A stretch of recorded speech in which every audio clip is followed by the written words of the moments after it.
నీకు చెప్పేది మర్చిపోయినా కదా, నీ ఫ్రెండ్ పూజ నాకు మెసేజ్ చేసింది. Okay okay.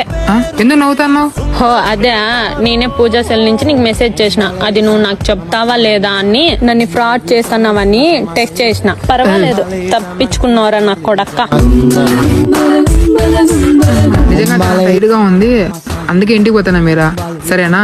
ఇంటికి పోతావా? ఏది ఫోన్? ఇదిగో. ఏం చేసినావు? ఏం లేదు, లైవ్ లొకేషన్ పెట్టుకున్నా. సీదా ఇంటికి పోకుండా బండి ఎనికి తిప్పినావో మూతి పగల కొడతా. కొంచెమైనా నమ్మని పిల్ల బంకలాగా నా ఫ్రెండ్ చింటూ కాల్ చేస్తున్నాడు, ఉండి మాట్లాడొస్తా.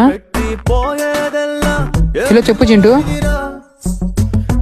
మీరా నా దగ్గరే ఉంది. హే, ఇప్పుడు ఎందుకు చింటూ కాల్ చేస్తున్నావు? అదే, నువ్వు చింటూతో మాట్లాడుతున్నావా లేదా చింటూ పేరు చెప్పి స్వాతి, కావ్య, ఆయుషుతో మాట్లాడుతున్నావు అని డౌట్ వచ్చి ఫోన్ చేసిన. చిన్న బతుకు. పడుతుంది